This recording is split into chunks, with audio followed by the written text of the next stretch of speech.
جهان فقط به یک بیانیه نوشتن اکتفا میکند. ما فراموش نمیکنیم هزارها روزنامه‌نگار امروز در تاجیکستان زندانند. دلیر امام علی چیکار کرده بود؟ عبدالله غربتی چیکار کرده بود؟ عبدالستار پیر محمدزاده چیکار کرده بود؟ ذوقی بیگ سید امینی چیکار کرده بود؟ به امید نشوید که امریکا، روسیه و هر کشور دیگری میاد شما را نجات میدهد. فضای مطبوعات شما را آرامتر میکند و زیر نظارت قرار میدهد. به هزارها روزنامه‌نگار حقوق شناس کمک میکردن. بزرگمهر یوروفا 29 سال زندان کردن. من میخوام چند نقطه رو اینجا در نظر بگیریم که ما در تاجیکستان اگر تاریخی یک ساله گذشته را نظر بکنیم و اینکه 4 ساله اخیر 5 ساله اخیر را نظر کنیم، واقعا هم حالت مطبوعات روز تا روز رفته بدتر و بدتر می شود و از همه جهت فضای مطبوعات و خبررسانی تنگتر کرده می شود.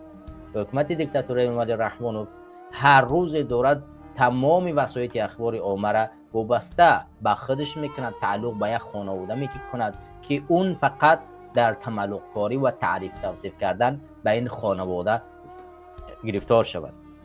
ما حتی اخباری یعنی پایگاه های خبری که در طول همین چند سال اخیر، حتی یک سال 2024 اگر نظر بکنیم، در همین سال 2024 چند پایگاه خبری که در خارج کشور قرار داشتن اونها را بستن. از جانب پایگاه خبری پامیر دیلی نیوز، یک پایگاه خبری منطقه مردمی ولایت مختار کوهستان بدخشان است که فقط با 3 زبان مسئله های وابسته به تاجیکستان و بیشتر حالت وابسته به ولایت مختار کوهستان بدخشان را نشر میکنند. و از جانب دادگاه همچون یک خبری افراطگرا یا اینکه خب دروغگو محکوم کردن و از جانب دادگاه در قلمرو تاجیکستان ممنوع کرده شد و حتی تا اون درجه را اینها پایان رفتن که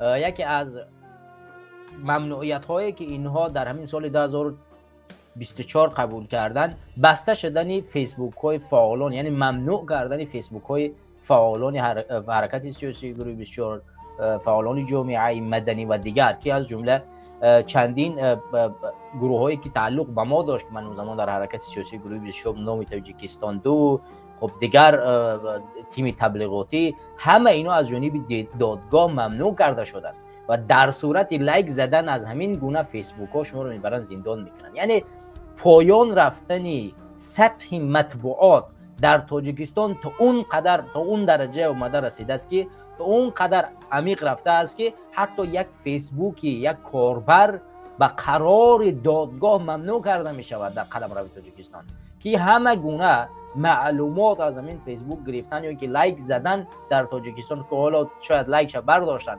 ولی شیر ساختن یا که پدیلیس کردن به اصطلاح روسی در تاجیکستان میبرن زندان میکنن.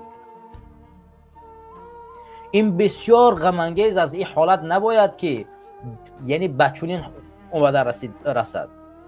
چگونه یک فیسبوکی که فقط خبر رسانی میکند، از وضعیت تاجیکستان خبر میکند، شما میتوانید مثلا یک خب مسلمان تاجیکستان یا که یک سنی مذهب تاجیکستان رو با افراطگرایی که همون گونه در گذشته کردن یعنی متهم بسازند.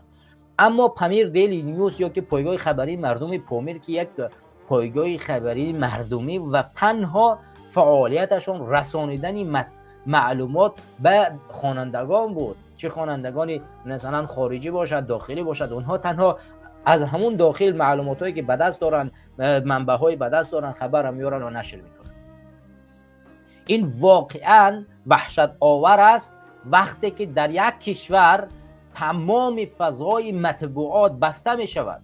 همین سال گذشته من چندین روزنامه‌نگار را نامبر میکنم که با سبب کار کردن یا که فعالیت کردن در ساحه روزنامه‌نگاری بردن زندان کرده شدند. رخشانه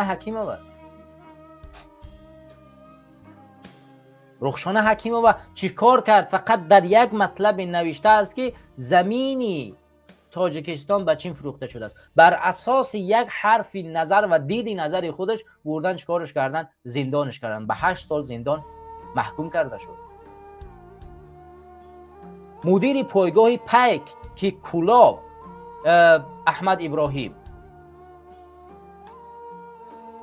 این رو بردن به حدود 10 سال محکوم کردن. فقط چیکار کرده است؟ گویا که برای همون لیسنسش تبدیل کردن، تمدید کردن، چند پول به کسی داده باشد، ولی یگان دلایل اثبات کننده موجود نیست و او را بردن چیکارش کردن؟ به 10 سال زندان محکوم کردن.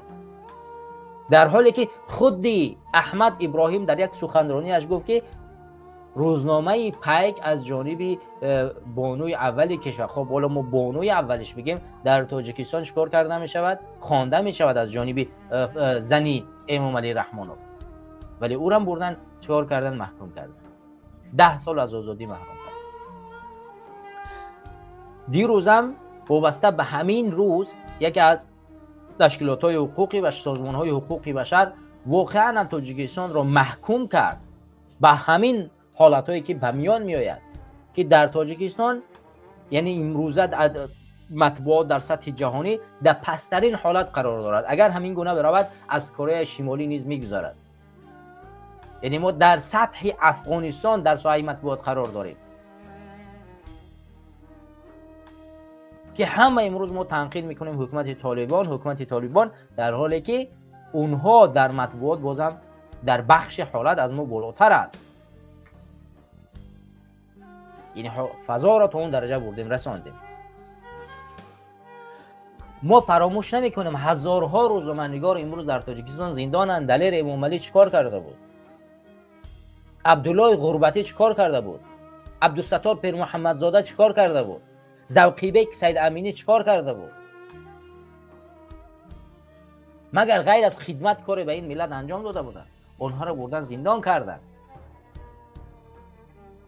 آزادگان پایگاه خبری چیکار کرده بود در داخل تاجیکستان که بیرونش کنند؟ اخبارکام که بعدا به بامداد اسم تغییر داد، چیکار کرد که در تاجیکستان ممنوعش کردن؟ فقط یگانه خبر رسانی بود، خبر میرساندن.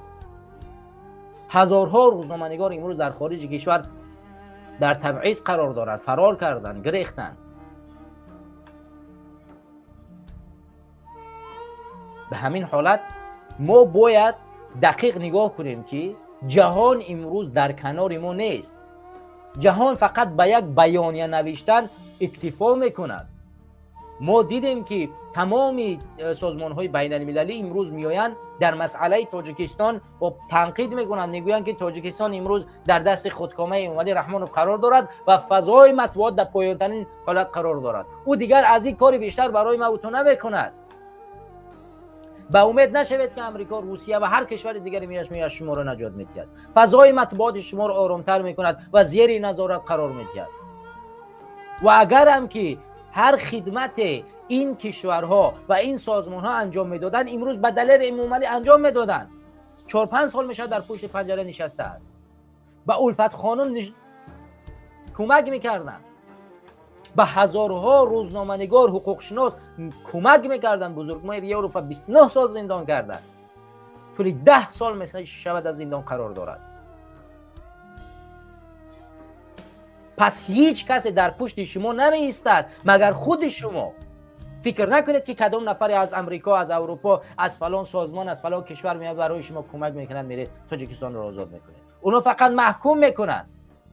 حد امکان تا امروز یک سانکسیون یا یک تحریم را وارد همین حکومت نکردند. یگان نفر را از همین حکومت بگوید که امروز در تحریم های لیستی مثلا امریکا، اروپا و یا یک کشور دیگر قرار دارد. یک نفر اسمش را برید. درسته. نه یک نفر رو در لیست تحریم قرار میتین و ما و شما باز نشستیم و بعضی از اشخاص فقط چیکار میکنن؟ اگر ما به همین طریق بتوانیم در تاجیکستان انقلاب میکنیم، اگر ما به همین طریق بتوانیم کار باید بشود. نمیشود. باید خیس عمل کرد، منتظر نباید بود. تکیه ما، توکل ما فقط باید به خدا باشد و به خودمون باید به اینجا فکر کنیم و خودمون امید داشته باشیم. هیچ کس دیگری برای ما و تو این نیرو و این توانایی کمک نمیکند که ما و شما بریم تاجیکستان را آزاد بسازیم. همین دلیل ولی برهو به حد تنقیدی سخت میکرد، میگفت که برادرو و من زنگ میزنید میگوید که بیا فلان مشکل در فلان جا وجود داره همین را نشر کن. میگم تو خودت نوار کو، همین را نشر کو، من از کانالم نشر میکنم، نوار کو برای من روان کو. میگه اکا بیا خودت بگو، من میترسم. حالا خودت وقتی که میترسی فضای مطبوعات رو نگه بداری، چرا از دیگران طلب میکنی این کارو بکنه؟ باید ما حرکت زمینمون از داخل خونمون این کسب رو شروع میکنیم، هر مشکلاتی رو که میبینیم نوار کنیم بپرتاییم. فضای مطبوعات رو همین گونه نگاه میدارن آخه، وگرنه کدام فضای مطبوعات میشه صحبت کرد؟